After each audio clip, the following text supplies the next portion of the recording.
चलें बेटा, अस्सलाम वालेकुम रहमतुल्लाहि व बरकातुहू. And let's just move on to the next colligative property, what we call as osmotic pressure.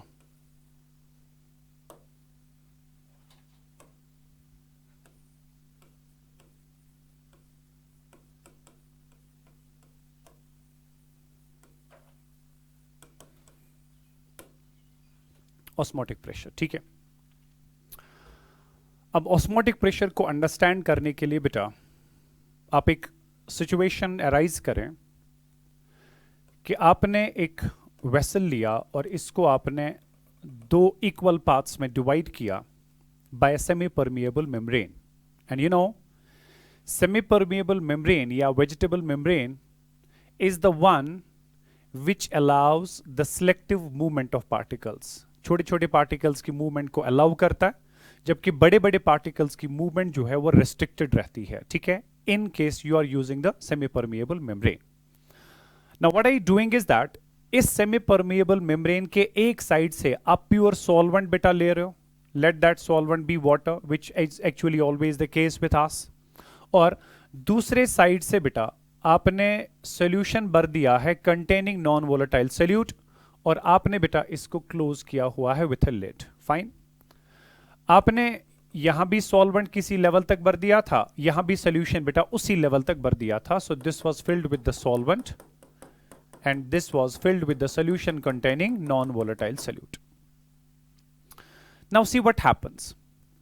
जो ही सॉल्वेंट को आपने सोल्यूशन से सेपरेट किया बेटा, आपको पता है कि प्योर सॉल्वेंट का वेपर प्रेशर ज्यादा होता है as compare to solution containing non volatile solute.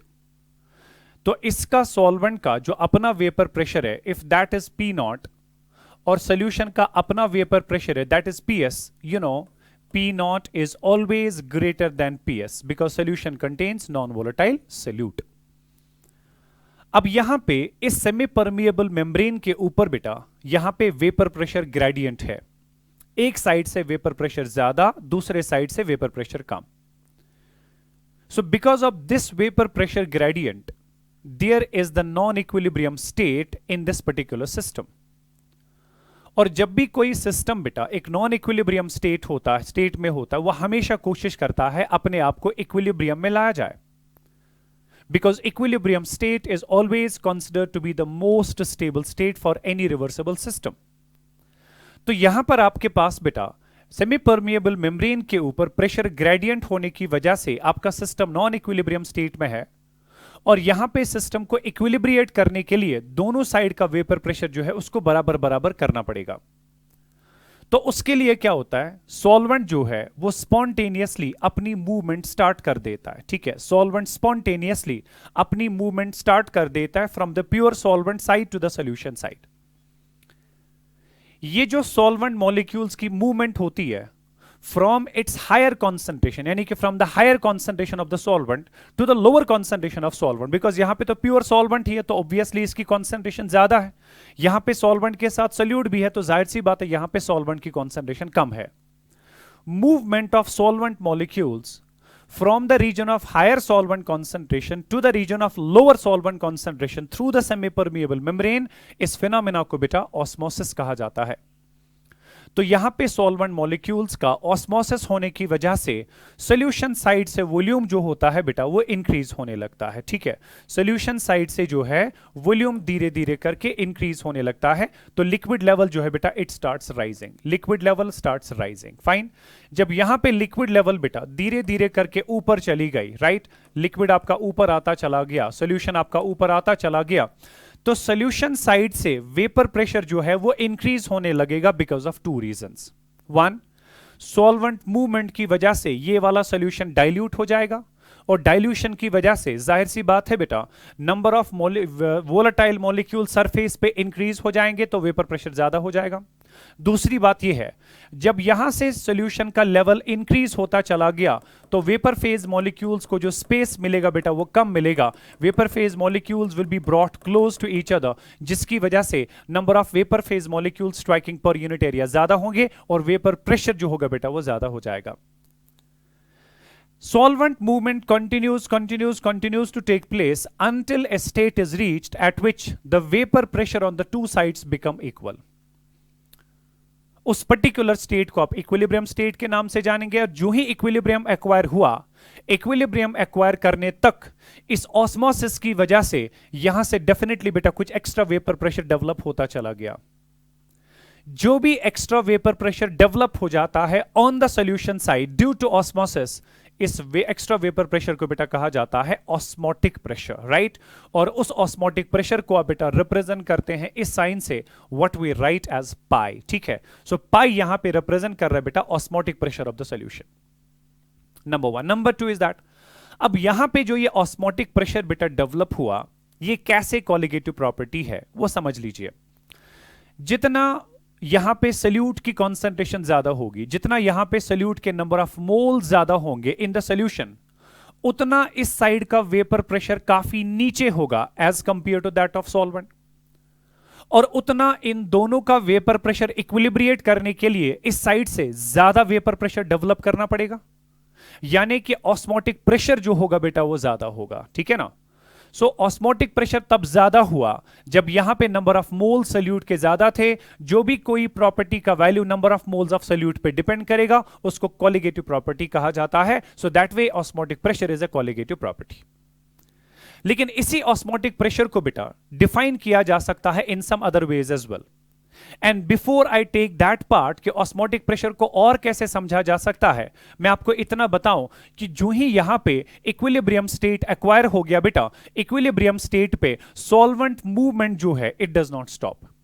Solvent movement continues to take place, मगर अब जाके जो रेट ऑफ सॉल्वेंट मूवमेंट होती है in the forward and backward direction that remains equal. Equilibrium acquire करने के बाद जितने भी सॉल्वेंट मॉलिक्यूल सॉल्वेंट साइड से सॉल्यूशन साइड में जाते हैं, उतने ही सॉल्वेंट मॉलिक्यूल्स वापस सॉल्यूशन साइड में आते हैं, तभी तो आप कह सकते हैं कि वहां पे इक्विलिब्रियम है। सो इक्विलिब्रियम स्टेज एक्वायर होने के बाद osmosis stops. Osmosis means net solvent movement from the higher solvent concentration to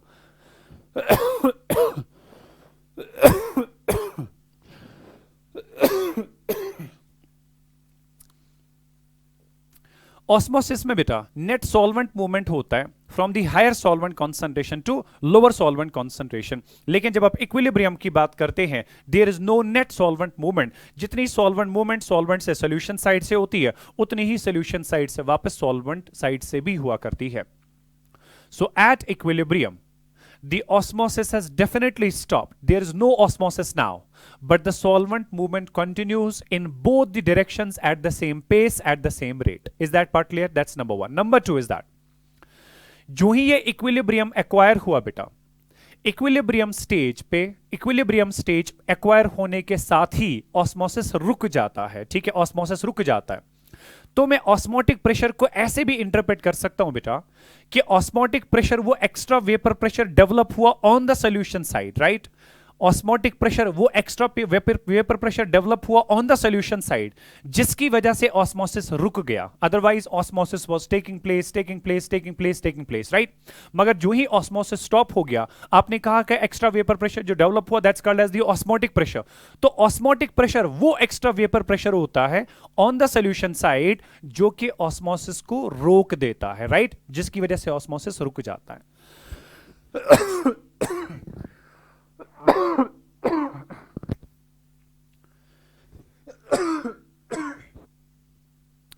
अब हमें बस इतना देखना है बेटा कि इस ऑस्मोसिस को मैंने कहा था कि एक और तरीके से भी समझा जा सकता है। वो तरीका क्या हो सकता है बेटा, वो देख लीजिएगा।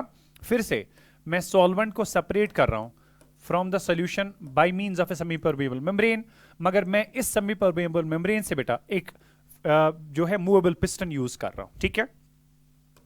यहां तक मेरे पास सॉल्वेंट था, यहां तक मेरे पास सॉल्यूशन था, ठीक। सॉल्वेंट प्योर है तो पी नॉट का वैल्यू ज्यादा है एज कंपेयर टू पीएस। इससे पहले कि सॉल्वेंट मूवमेंट कैरी आउट हो जाए और इस साइड से एक्स्ट्रा वेपर प्रेशर डेवलप हो जाए due to that solvent movement, right बेटा, what I am doing is that I am just trying to shift the piston downwards. जो ही मैंने इस पिस्टन को नीचे डाउनवर्ड डायरेक्शन में शिफ्ट कर दिया, तो इसके जो वेपर फेज मॉलिक्यूल्स बेटा पहले इतनी स्पेस में थे, पिस्टन शिफ्ट करने के बाद यही वेपर फेज मॉलिक्यूल जो है बेटा वो काफी नजदीक आ जाते हैं, जिसकी वजह से सॉल्यूशन साइड का वेपर प्रेशर जो होता है बेटा वो इंक्रीज हो जाता है।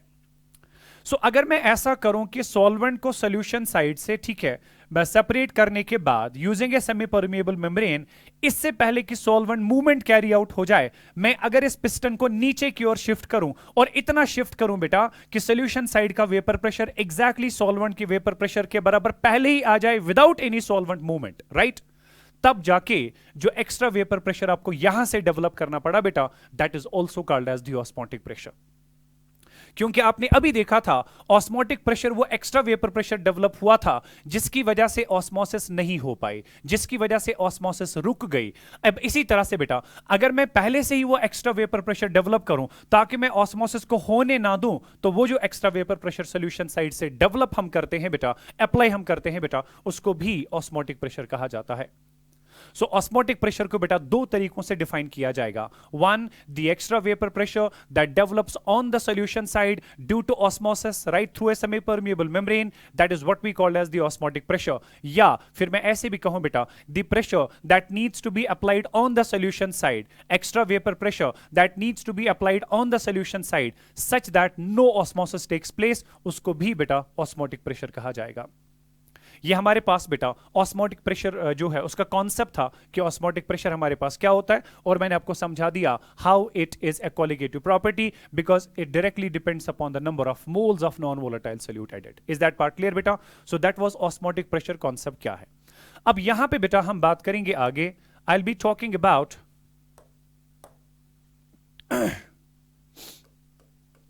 द नेक्स्ट पार्ट हियर, ठीक है, that is basically reverse osmosis।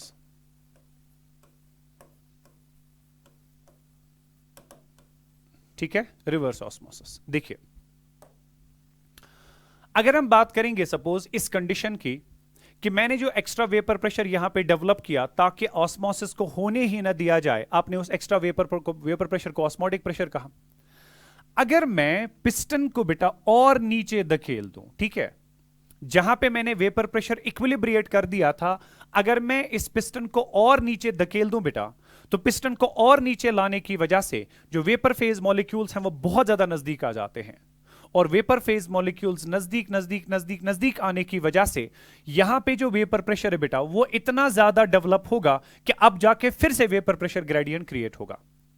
मगर इस बारी चूंकि वेपर प्रेशर इस साइड से ज्यादा है, इस साइड से कम है, इस बारी क्या करना पड़ेगा, इस बारी इस साइड से वेपर प्रेशर बढ़ाना पड़ेगा। उसके लिए बेटा सॉल्वेंट मूवमेंट जो है that starts automatically spontaneously, solvent movement starts taking place, मगर this time from the solution side to the solvent side through the semi permeable membrane, मगर this time from the side having lower solvent concentration to the side having higher solvent concentration. इस phenomena को बेटा osmosis तो फिर से कहोगे आप, मगर this is called as reverse osmosis।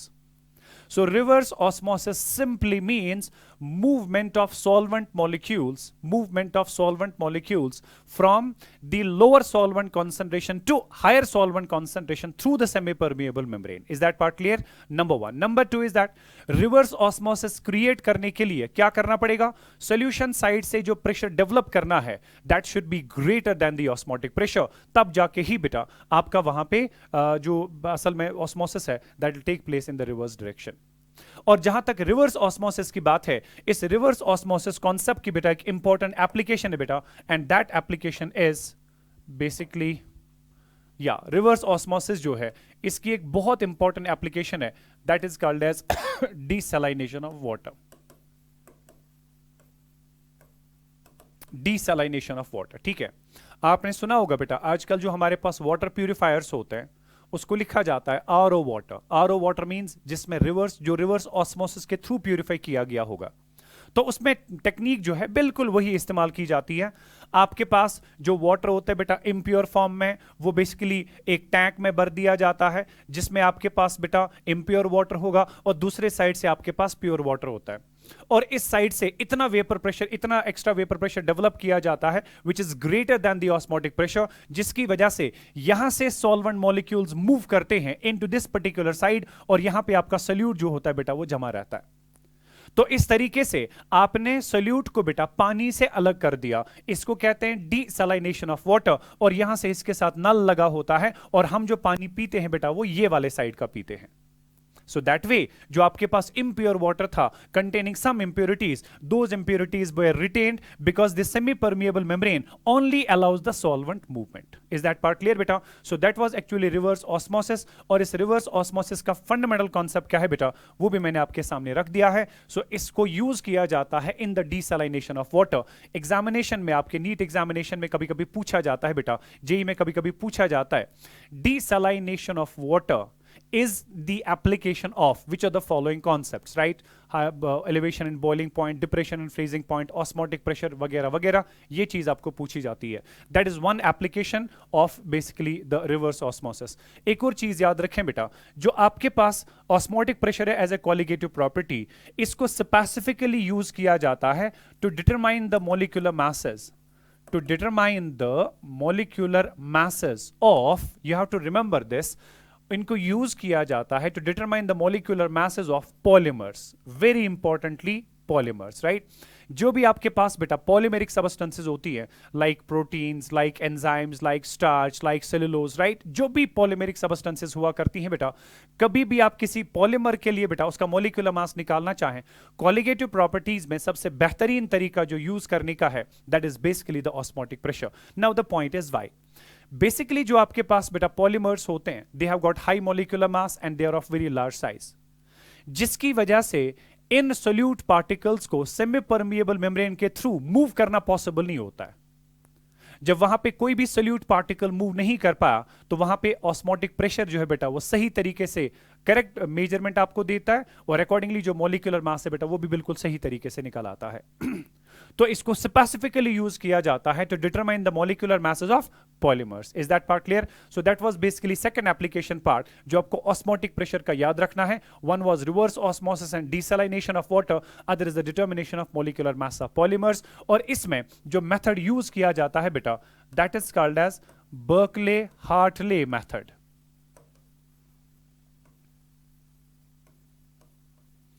जैसे हमने वहां पे कहा था इलियोस्कोपी, क्रायोस्कोपी, राइट? यहां पे जो मेथड यूज किया जाता है बेटा to determine the molecular masses of polymers, that is what we called as the Berkeley Hartley method. कभी कभी सीधा एग्जामिनेशन में पूछा जाता है बेटा, the osmotic pressure of solutions can be calculated by which of the following methods, and that osmotic pressure can be calculated by the Berkeley Hartley method. फिर जब आपने ऑस्मोटिक प्रेशर को बेटा यूज किया, इवैल्यूएट किया, फिर उसको यूज करके अपनी मैथमेटिकल इक्वेशंस को यूज करके बेटा आप molecular mass निकाल सकते हैं, particularly of the polymeric substances, right? That was about the second point here. तीसरा,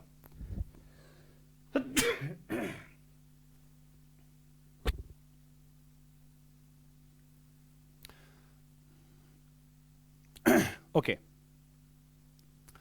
Next we talk about the tonicity. Tonicity of solutions. Tonicity of solutions, right? ये क्या है?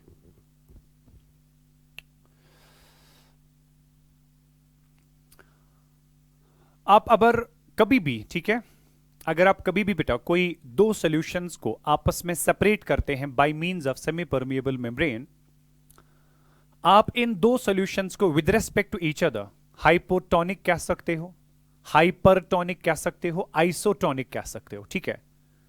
और इस कॉन्सेप्ट को बेसिकली टोनिसिटी ऑफ सॉल्यूशन कहा जाता है.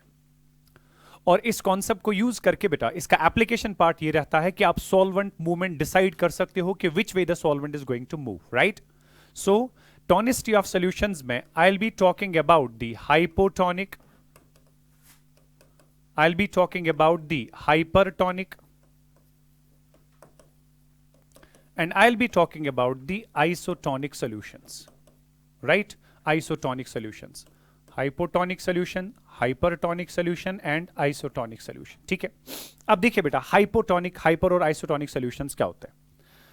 अगर सपोज मैंने कोई वेसल लिया, इसको मैंने दो इक्वल हाउल्स में डिवाइड किया बाय सेमी परमिएबल मेम्ब्रेन, यहां से मैंने रखा सॉल्यूशन 1, यहां से रखा मैंने सॉल्यूशन 2, इसकी कॉन्सेंट्रेशन है C1, इसकी कॉन्सेंट्रेशन है C2. क्योंकि concentration of the solutions different है, दैट मींस बेटा वॉल्यूम तो मैंने दोनों को सेम रखा लेकिन कॉन्सेंट्रेशन डिफरेंट होने का मतलब ये है number of moles of solute are different. और अगर वहां पे number of moles of solute different है, that reflects only one thing बेटा, कि आपका ऑस्मोटिक प्रेशर जो इन दो सॉल्यूशंस का होगा वो डिफरेंट होगा, इनका वेपर प्रेशर जो सॉल्यूशंस का होगा वो डिफरेंट होगा। मान लीजिए इसका जो ऑस्मोटिक प्रेशर है बेटा दैट्स पाई 1, मान लीजिए इसका ऑस्मोटिक प्रेशर है पाई 2, मान लीजिए इसका वेपर प्रेशर है वीपी 1 और मान लीजिए इसका वेपर प्रेशर है बेटा वीपी 2, ठीक है। तो यहां पे आप मुझे बताइए, जब हम इन दो सॉल्यूशंस की बात करेंगे, क्योंकि इनमें वेपर प्रेशर ग्रेडियंट है, वेपर प्रेशर डिफरेंट है, whenever there is vapour pressure gradient at the semi permeable membrane it will always allow the solvent movement. अब मसला यह है कि सॉल्वेंट कहां से कहां जाता है, solvent always goes from the solution having शाबाश higher vapour pressure to the lower vapour pressure. जहां से लोअर वेपर प्रेशर होगा बेटा सॉल्वेंट हमेशा उसी की तरफ जाता है ताकि उसका वेपर प्रेशर भी पहले सॉल्यूशन के बराबर कर दिया जाए। Fine. So solvent movement always takes place from higher vapour pressure to lower vapour pressure. So अगर सॉल्वेंट मूवमेंट होती है बेटा from higher vapour pressure to lower vapour pressure, तो आप मुझे बताइए जिस सॉल्यूशन का वेपर प्रेशर ज्यादा होगा दैट नेशनल गोबर सोल्यूट इज कंसंट्रेशन कम, that's as simple as that. तो जिस साइड से सोल्यूट की कंसंट्रेशन कम होती है उसी साइड से बेटा वेपर प्रेशर ज्यादा होता है, मगर जिस साइड से सोल्यूट कंसंट्रेशन कम होगी उस साइड से तो ऑस्मोटिक प्रेशर कम होगा, because osmotic pressure depends upon the concentration. तो ऐसे सॉल्यूशंस बेटा जिनका ऑस्मोटिक प्रेशर कम होता है as compare to other solution जिसका ऑस्मोटिक प्रेशर ज्यादा होगा, ठीक है, ऐसे सॉल्यूशन को बेटा कहते हैं हाइपोटोनिक। और जिसका ऑस्मोटिक प्रेशर ज्यादा होगा as compare to other solution उसको बेटा कहते हैं hypertonic, right. So we have hypo and hypertonic solutions first. So hypotonic means solution having lower osmotic pressure than the other solution, and hypertonic means solution having higher osmotic pressure than the other solution. तो once you talk about the hypotonic solution क्या है, hypotonic solution means शाबाश solution having lower osmotic pressure, और hyper का मतलब होता है solution having higher osmotic pressure, solution having higher osmotic pressure, fine। अब मसला यह है कि जिसका ऑस्मोटिक प्रेशर कम होगा क्या उस सॉल्यूशन की कंसंट्रेशन कम होगी या ज्यादा होगी, कम। क्यों? क्योंकि आपको पता है osmotic pressure is a colligative property, it depends upon the concentration of the solution, it depends upon the number of moles of solute. So ऐसे सॉल्यूशन जो है बेटा उनकी लोअर कॉन्सेंट्रेशन होती है, ठीक है, और जो आपके पास हाइपरटोनिक है उनकी हायर कॉन्सेंट्रेशन हुआ करती है। अब जहां पे कॉन्सेंट्रेशन सोल्यूट का कम है क्या वहां पे वेपर प्रेशर ज्यादा होगा या कम? ऑब्वियसली इनका हायर वेपर प्रेशर होगा, और जो हाइपरटोनिक सॉल्यूशंस होते हैं बेटा उनका लोअर वेपर प्रेशर हुआ करता है। Is that part clear? So that was about hypo and hypertonic solutions क्या होते हैं। जहां तक आइसोटोनिक सॉल्यूशंस की बात है, दो सॉल्यूशंस को तब जाके आइसोटोनिक कहा जाता है बेटा जब उनका सेम ऑस्मोटिक प्रेशर हो। Solutions having same osmotic pressure जो है उनको आइसोटोनिक या उनको आइसोऑस्मोटिक भी कहा जाता है। Is that part clear? और आइसोऑस्मोटिक होने के लिए they must have the same osmotic pressure, they must have the same concentration, they must have the same vapour pressure. Is that part clear बेटा? तो ये हमारे पास टोनिसिटी था, हाइपो, हाइपर और आइसोटोनिक सॉल्यूशंस क्या होते हैं। इसी तरह से बेटा will be talking about the solvent movement. छोटी छोटी चीजें हैं जो आपकी ऑस्मोटिक प्रेशर की अंडरस्टैंडिंग को बहुत बढ़ाएंगे, ठीक है। सॉल्वेंट मूवमेंट कहां से कहां की ओर हुआ करती है। Number 1, solvent movement always takes place from, right, from कहां से, ठीक है, solution having higher vapour pressure to the solution having lower vapour pressure. Fine बेटा। लेकिन जिस सॉल्यूशन का वेपर प्रेशर ज्यादा होता है उसकी कॉन्सेंट्रेशन कम होती है, so from lower concentration to higher concentration. Okay, जिस सॉल्यूशन की कॉन्सेंट्रेशन कम होती है उसको कहते हैं हाइपोटोनिक, राइट, इनफैक्ट हाइपोटोनिक। और जहां पे कॉन्सेंट्रेशन ज्यादा होती है बेटा वहां पे ऑस्मोटिक प्रेशर भी ज्यादा होता है। सो बेटर हाइपो और हाइपर से पहले मैं बेटा ऑस्मोटिक प्रेशर की बात करूंगा। जब कॉन्सेंट्रेशन कम होती है तो वहां पे ऑस्मोटिक प्रेशर भी कम होगा, तो solvent movement will take place from the lower osmotic pressure to higher osmotic pressure, higher osmotic pressure, right. जब लोअर ऑस्मोटिक प्रेशर होता है ऐसे सॉल्यूशन को क्या कहते हैं? हाइपोटोनिक, हाइपोटोनिक टू हाइपरटोनिक, ठीक है बेटा, ये सॉल्वेंट मूवमेंट याद रखना है कहां से कहां की ओर जाएगा। लेकिन आप बेस बनाएंगे, सॉल्वेंट मूवमेंट की बेस बनाएंगे आप वेपर प्रेशर ग्रेडियंट। जहां पे वेपर प्रेशर ज्यादा होता है हमेशा वहीं से सॉल्वेंट मूव करता है टुवर्ड्स द रीजन जहां पे वेपर प्रेशर कम होता है। फिर आपको बेटा उन्हीं से सारी रिलेशंस निकल आएंगी जो मैंने रिलेशंस यहां पे आपके लिए निकाल के रखे। That was solvent movement for you, कहां से कहां की ओर जाती है बेटा when it comes to the hypo and hypotonic solutions. उसके बाद हम आगे बात करेंगे, I'll be talking about the application part of this tonicity। ये जो कॉन्सेप्ट ऑफ टोनिसिटी है इसका एप्लीकेशन क्या है, ठीक है। तो हमारे पास एक ऑब्जर्वेशन है कि जो 0.9% सोडियम क्लोराइड सॉल्यूशन होता है जिसको नॉर्मल सलाइन कहते हैं, ठीक है। This solution is what we called as normal saline. This solution is isotonic to human blood. This solution is isotonic to human blood, right? हमारे ब्लड के लिए बेटा दिस इज आइसोटोनिक। और जब भी किसी पेशेंट को आप नॉर्मल सलाइन बेटा इंजेक्ट करते हैं तो जो हमारे पास अंदर डिफरेंट सेल्स होती हैं ब्लड में या टिश्यूज वगैरह में, जो भी सेल्स हुआ करती हैं उन सेल्स का जो सेमी परमिएबल मेम्ब्रेन होता है that works as the semi permeable membrane, right. और उस सेमी परमिएबल मेम्ब्रेन का अंदर वाला साइड जो है, मतलब जो सोल्यूशन साइड होता है within the cells, right, उसका अपना एक ऑस्मोटिक प्रेशर, अपना एक वेपर प्रेशर, अपनी एक कॉन्सेंट्रेशन होती है। और जो आपने नॉर्मल सलाइन यहां से इंजेक्ट कर दिया उसकी अपनी कॉन्सेंट्रेशन, अपना वेपर प्रेशर, अपना ऑस्मोटिक प्रेशर, अपनी कॉन्सेंट्रेशन हुआ करती है। When the concentration of sodium chloride solution is 0.9%, जिसको normal saline कहा जाता है, it is isotonic to blood. Isotonic means बेटा there is same vapor pressure, there is same osmotic pressure. जब सेम वेपर प्रेशर बेटा इनसाइड द सेल और outside the cell हुआ तो उसकी वजह से सेल साइज पे कोई फर्क नहीं पड़ता। So it is isotonic to human blood and it has no effect on cell size. It has no effect on cell size. हमारे जो भी ब्लड में सेल्स होती हैं, पर्टिकुलरली आरबीसीज की बात करेंगे, कोई फर्क नहीं पड़ता। दूसरा, if concentration less than 0.9% NaCl is injected, right? अगर किसी पेशेंट को हमने 0.9% सोडियम क्लोराइड से कम कॉन्सेंट्रेशन को इंजेक्ट कर दिया तो आप देख सकते हैं बेटा कि अगर ये हमारे पास सपोज ब्लड वेसल हुई, यहां पे कोई हमारे पास ब्लड सेल मौजूद है, ये हमारे पास बेटा NaCl फ्लूइड यहां पे है, ठीक है, NaCl फ्लूइड है। चूंकि it is less than 0.9% concentration, that means बेटा सोल्यूशन की कॉन्सेंट्रेशन सेल के बाहर कम है। जब सेल के बाहर फ्लूइड्स में कॉन्सेंट्रेशन कम हुई तो जाहिर सी बात है बाहर वाला वेपर प्रेशर ज्यादा होगा। जब बाहर वाला वेपर प्रेशर ज्यादा हुआ as compare to inside of the cell, solvent will always move from higher vapour pressure to lower vapour pressure.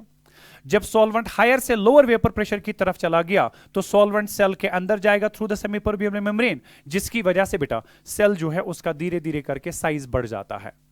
Cell size का बढ़ने की वजह से कभी कभी बेटा सेल बर्स्टिंग हो जाती है और इस फिनोमेना को आप कहते हैं डी प्लाज्मोलिसिस। लेकिन इसके कंपैरिजन में, ठीक है, तो if concentration less than and 0.9% sodium chloride is injected तो लोअर कॉन्सेंट्रेशन हम इंट्रोड्यूस कर रहे हैं। लोअर कॉन्सेंट्रेशन का वेपर प्रेशर ज्यादा होगा। वेपर प्रेशर ज्यादा मींस ऑस्मोटिक प्रेशर कम होगा, तो ऑस्मोटिक प्रेशर जब कम है it is isotonic. So if concentration less than 0.9% NaCl is injected it is isotonic to human blood. It is sorry hypotonic to human blood.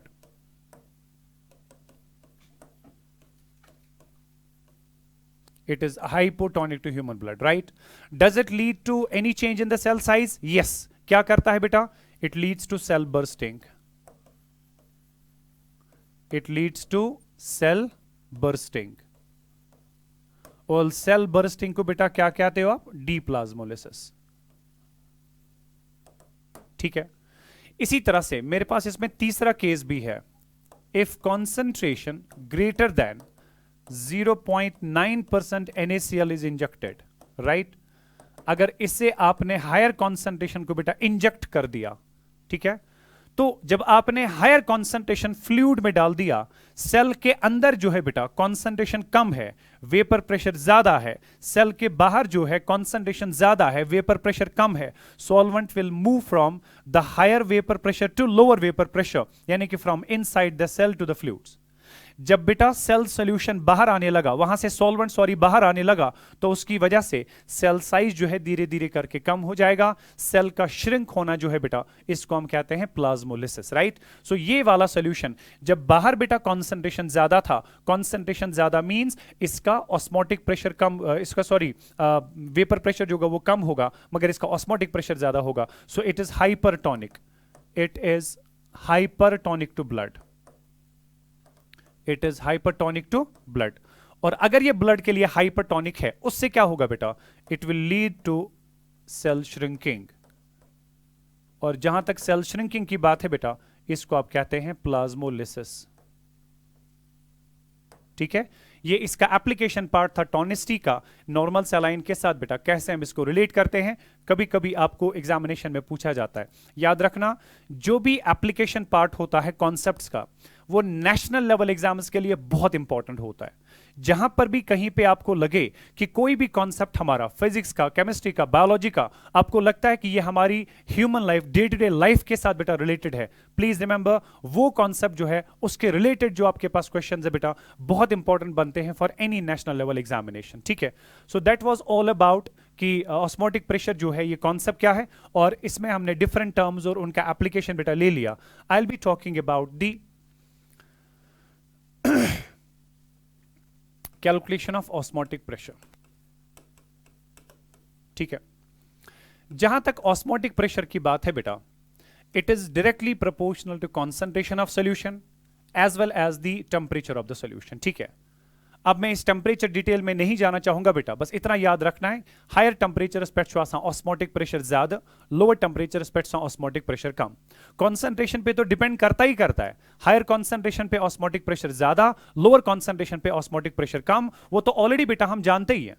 लेकिन concentration के अलावा it depends upon temperature as well. So pi is also equal to constant, अगर हम proportionality को replace करेंगे बेटा constant से, I will introduce a constant R multiplied by T, where this R is the same universal gas constant जिसके बारे में बेटा आप आइडियल गैस इक्वेशन में पढ़ते हैं, राइट।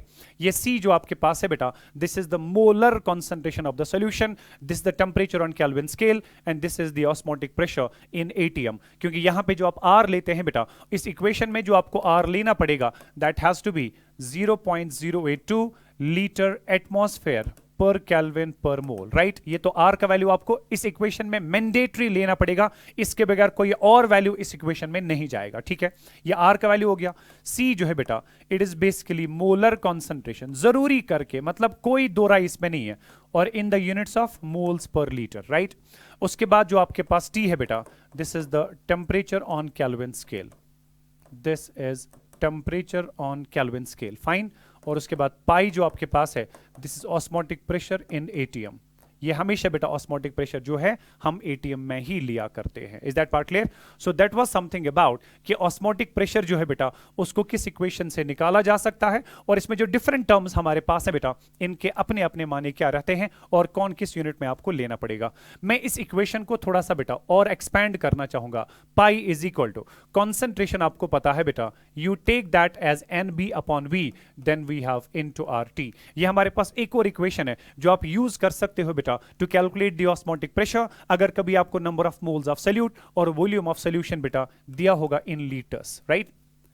इसी तरह से this osmotic pressure can also be equal to n B by V, जो है इसको हम बेटा ले सकते हैं। एन बी हमारे पास किसके बराबर होता है? W B divided by mb into we have RT divided by V. Isn't that? This volume continues to be in the units of liters. ये हमारे पास बेटा इसकी different equations रहती हैं जहां तक osmotic pressure की बात है। Is that part clear? So ये सारी equations हमें याद रखनी है बेटा, क्योंकि कभी हमें molecular mass of solute पूछा जाता है, कभी mass of solute पूछा जाता है, कभी temperature of the solution, कभी osmotic pressure, right? कुछ भी इन सारे variables में से कुछ भी बेटा आपको पूछा जा सकता है। Is that part clear? So that was about the osmotic pressure, और उसकी हमारे पास different equations क्या हैं। उसके बाद बेटा आई will be talking about the osmotic pressure of a mixture.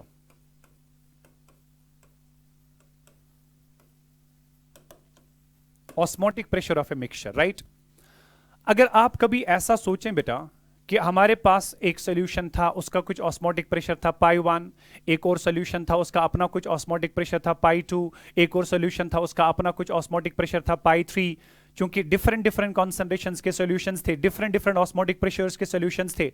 अगर इन सॉल्यूशंस को मिक्स किया जाए और हमें रिजल्टिंग सॉल्यूशन का, रिजल्टिंग मिक्सचर का ऑस्मोटिक प्रेशर पूछा जाए, तो please remember osmotic pressure of the resulting mixture will be always given by the expression pi1v1 plus we have pi2v2 plus so on divided by V total, right. जिस तरह से states of matter में आप ideal gas equation में लेते हैं, that resulting pressure of the gaseous mixture will be always equal to P1V1 plus P2V2 plus P3V3 divided by V total. Exactly बेटा, यहां पे अब प्रेशर के बजाय ऑस्मोटिक प्रेशर पाई दिया हुआ है, we just take the replica of that equation, pi R is always equal to pi1v1 plus pi2v2 plus pi3v3 plus so on, right.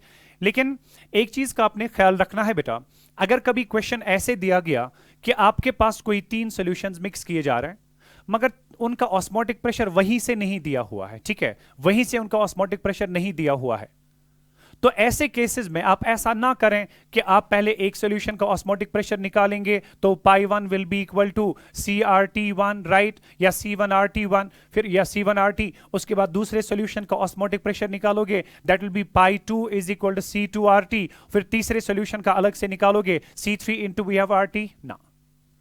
ऐसे केसेस में जहां पे आपको बेटा ऑस्मोटिक प्रेशर इंडिविजुअल सॉल्यूशंस का वहां से ना दिया हो लेकिन आपको मिक्सचर का ऑस्मोटिक प्रेशर जरूर पूछा गया है, ऐसे केस में अपना कॉन्सेप्ट बेटा यूज करिए, ठीक है। तो you can write a statement here, if the osmotic pressure of individual solutions is not given, right, if the osmotic pressure of individual solutions is not given, तब क्या होगा, is not given, तब क्या होगा बेटा, प्लीज रिमेंबर, तब जाके आप यूज करेंगे ये वाली equation, pi R should be equal to n R into we have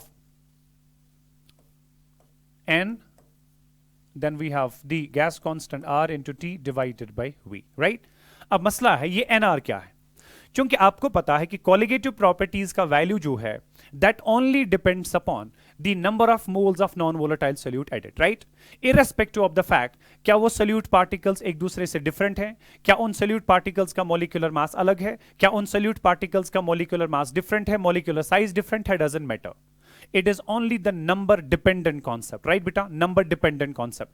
क्योंकि ऑस्मोटिक प्रेशर सिर्फ number of moles of solute particles पे डिपेंड करता है, तो आप क्या करोगे बेटा, you will calculate the total number of moles of all the components, right, where as this resultant number of moles will be simply equal to number of moles of solute from solution 1 plus number of moles of solute from solution 2 plus we have number of moles of solute from solution 3। Is that part clear बेटा? जब आपको n1 n2 n3 तीनों solutions के अलग अलग solutions में moles पता चले, किस में कितने मोल सोल्यूट के मौजूद थे, टोटल मोल्स कैलकुलेट करिए मेरे पास कितने हैं। जब आपको टोटल मोल्स बेटा पता चले इन द रिजल्टिंग मिक्सचर हमारे पास कितने हैं, so that will be your NR. Finally in the mixture once you know NR, RT V जो है वो आपको total volume of the resulting mixture बेटा लेना पड़ेगा, I will take it as V total, you can simply calculate the osmotic pressure. So जब आपको osmotic pressure वहीं से दिया जाए तब जाके बेटा ये वाली इक्वेशन यूज करके अपना रिजल्टिंग ऑस्मोटिक प्रेशर निकालिए। लेकिन अगर आपको इंडिविजुअल सॉल्यूशन का ऑस्मोटिक प्रेशर ना दिया हो, ठीक है, तब जाके आपको ये वाला कॉन्सेप्ट लेना पड़ेगा। अदरवाइज अगर आप ये कॉन्सेप्ट यूज करेंगे इन दिस सिनेरियो, आपको पहले पाई 1 पाई 2 पाई 3 निकालना पड़ेगा, तो आपको पहले 3 फॉर्मूला यूज करनी पड़ेंगी, उसके बाद ये चौथी फॉर्मूला यूज करनी पड़ेगी अपनी प्रॉब्लम सॉल्व करने के लिए, and that's going to take lot of time. Entrance is all about solving your saving your time and solving the question in minimum possible time। तो वो कैसे कर सकते हो बेटा, बस नंबर ऑफ मोल्स देखो सोल्यूट के टोटल में कितने हैं इन द मिक्सचर, ठीक है, then use the simple equation of osmotic pressure, you can calculate बेटा the osmotic pressure of the solutions, right. Then we talk about the next one, it is the osmotic pressure of isotonic solutions.